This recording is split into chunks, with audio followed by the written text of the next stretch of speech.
I love it. Hold on. Hey, Charlie, how you doing, buddy? Oh, pretty darn good. How are you guys doing? How's the brew going? All right. Good to see you, Charlie. Hey, thanks so much for coming on with us. We Yeah. really appreciate it.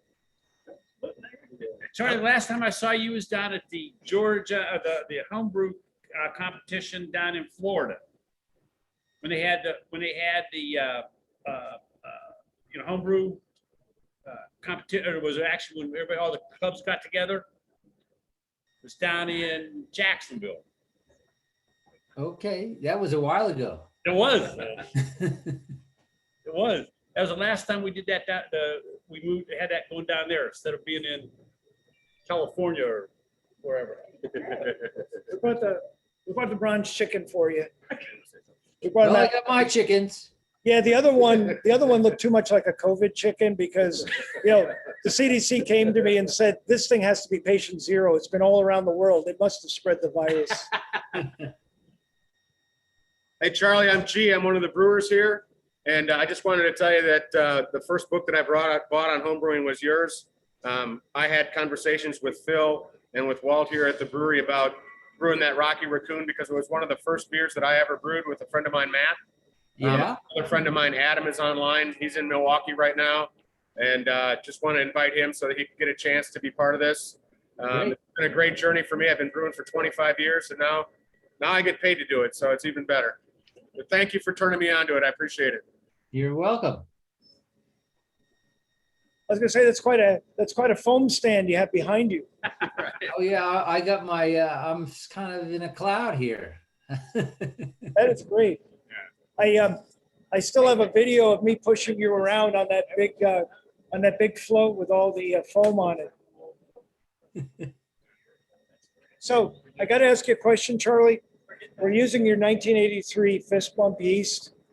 Do you have, for Rocky Raccoon, would you recommend a certain fermentation regimen, temperatures, or anything like that? Or you pretty much do what we think we want to do? Well, these days when I do lagers, I usually try to get the ferment visible and going, and then get it down to 55 degrees Fahrenheit and let it do its primary fermentation in whatever it takes, a week or so, and then rack it off into a lager tank and lager it. I like to lager. Well, I have the opportunity to lager a long time. So I usually lager about 4 to 6 weeks, but 3 weeks is probably minimal. Okay, I just wanted to check. I didn't want the yeast to go to sleep at 55, so No, it won't. It'll keep going at 32. oh, beautiful. Okay, well, thank you. That's what I wanted to find out. So we're gonna. What's that? We were gonna, to keep the honey nice and fragrant and everything, we're gonna add it in the whirlpool. That So sounds a great idea. Yeah, we want the honey to be featured in there. So I read what you had written, and I just want to say, what gave you the inspiration to put honey in a beer? Because I guess nobody was doing that, Yeah, the that Egyptians. was revolutionary back in those days. That was the new hazy. that was extreme beer. I had some of in those days. The few homebrew books that were around were British, and there was so often a few pages in the back of the book about mead making, and that kind of intrigued me. And of course, I went on to make mead and write about it in the book. But I got this revelation that, hey, man, if you can make mead, why couldn't you put honey in beer?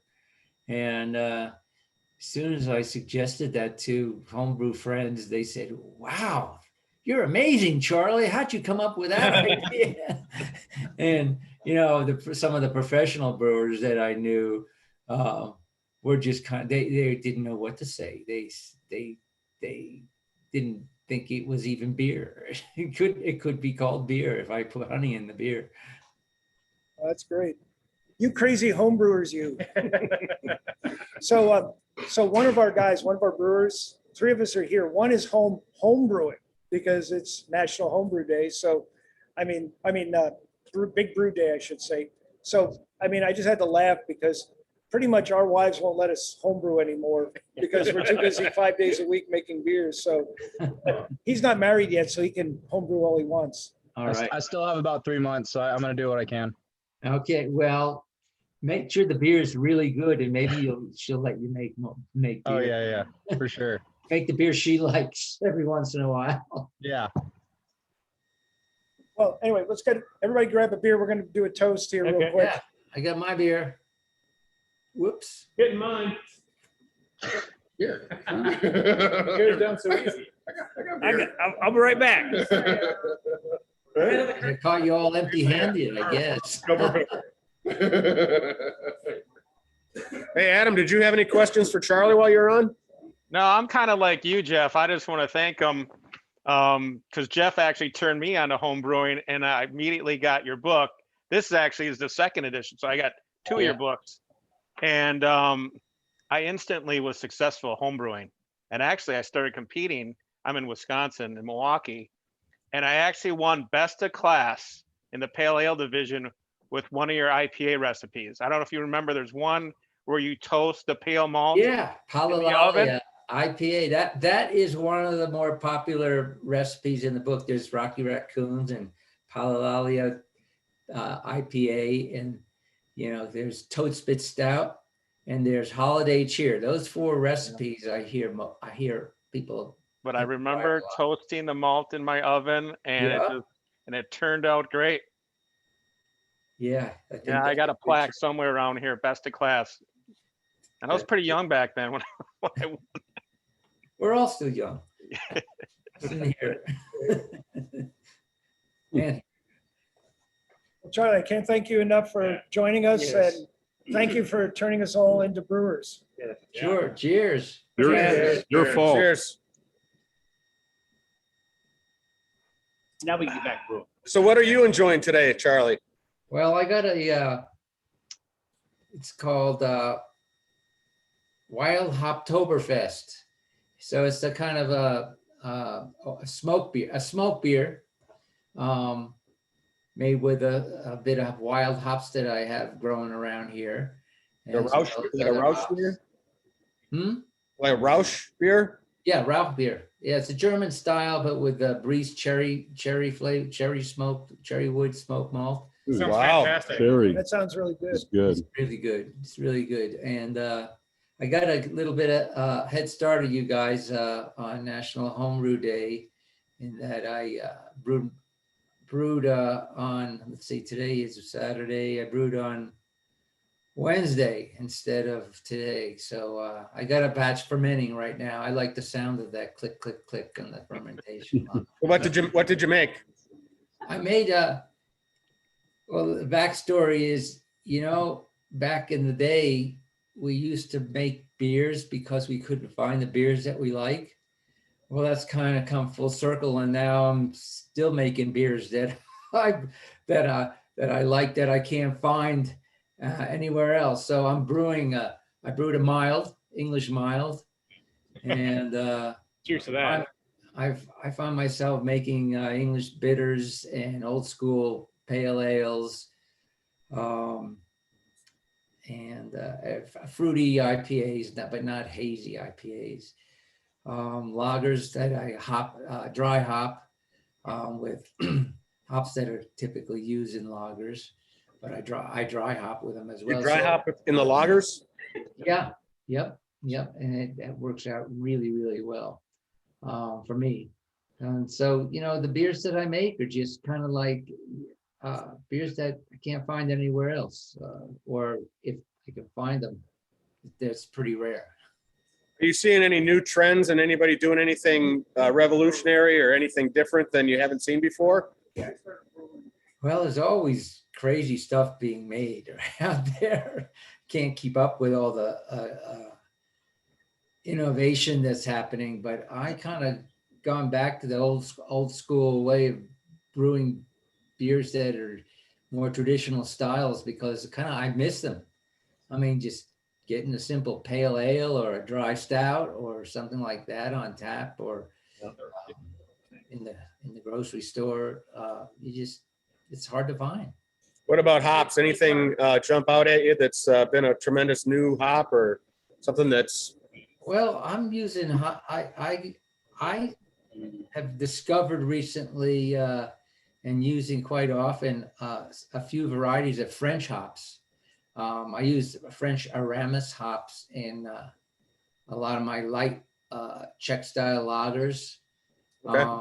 And I dry hop with them as well. But there's also a couple of hops called, one's called Mistral and one's called Barbe Rouge, which give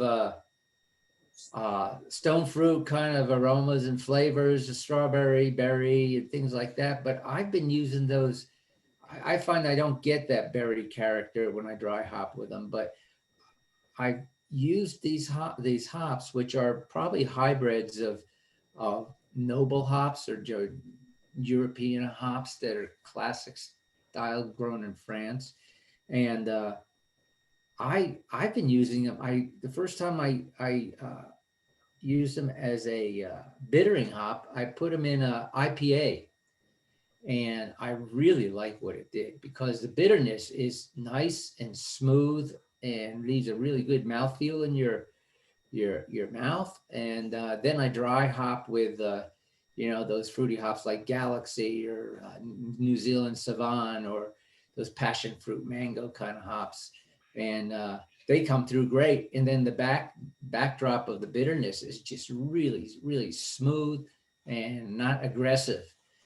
It's there's bitterness, but it's kind of a delicious bitterness. So I've been just playing around. I have some hops that I found, wild hops that I found on an island in Maine a couple of years ago, and I've tweeted about it a few times and put it on Facebook, my Facebook page. But they took off growing in Colorado, and I brewed a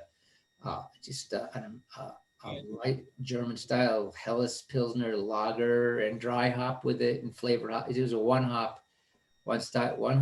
That's all I use, and turned out really well. It kind of, the aroma and the mouthfeel and the taste of the bitterness kind of reminded me of some of the classic Helleses or Pilsners I've had in German beer gardens. So I suspect that maybe 100 years ago or more, someone planted these hops on this island because there's a lighthouse on the island, and There must have been beer for years. They probably wanted to make beer, but the hops they're still there, and they don't grow very well on the island because there's hardly any topsoil. So it's a granite island, and I was able to get some cuttings that look like skinny pencils. Lying about an inch below the surface above the rocks, and they do nicely. So I know I'm still playing around, experimenting. I'm not putting so many weird spices and fruits and vegetables in my beers anymore, but I'm just kind of going on these tangents with how to use hops and trying different hops and different kinds of beers, and playing around with different malts to kind of get characters that a lot of people go to the effort of decoction mashing and things like that. I find I can get that character by using certain kinds of malts, and so just playing around in those areas, and still brewing about I think I brewed about 16 times last year, and I'm on track to do that again. I got a lot of thirsty friends even during COVID times. Well, we would love to have you here. I know you know Phil from a long time ago, but we would love to have you here if you get a chance to get out this way. It would be an honor to have you come by. It's an honor to have you online with us today, but just wanted to say again, I appreciate the inspiration that your book in the beginning gave to me and brought me to a place where I can brew beer with some good people and make some good beer and just have fun in a playground of beer. Okay, cheers then. Cheers to all you guys. Hey, Charlie, two quick things. Bob wanted to know the first edition of First Complete edition Joy of Joy of Home Brewing was when? I think it was 1976 or thereabouts. Wow. Not the Complete Joy of Home Brewing. The Complete Joy of Home Brewing, because I opened my first homebrew store in '97. I started brewing before that. The first book that I found was the Joy of Home Brewing at a flea market. And that was the first reference that, because internet wasn't around, none of it was around. That was the first reference that I had to learn how to make beer. Wow. That was probably my skinny book. If it was, was it a skinny book or was it a big volume book? It was no, it was the bigger one. It was the Okay, the purple color cover then probably. The one without an index. The one, it had the index because I still tell people that come in the store today, I said, the best book you can buy is this one right here. I said, I love the index in the back because if you wanted to find out about anything, you might not get a detailed description about it, but if you wanted to learn about poisoning, if you want to learn about mead, honey, anything, you had a reference in the back, which was great. And I still tell people today, get this book. John Palmer's book's good. A little too detailed. Goes to, I think your book, it's right where people need to be to start brewing. Sounds like you got the book that Adam was showing earlier. That one there. It's the second one, the Yeah, that's the new, second edition. yeah, the new. That's the second edition. I have the first edition. Okay, that is 1984 then. Yeah, I've got the 1984 one too. That's about right. Yeah. Crazy. So we're Cheers gonna, to you, man. thanks again. And I was gonna Thanks say, so much, Charlie. there's everybody here. And Go on. I just want to show you, the fermenter is all tricked out.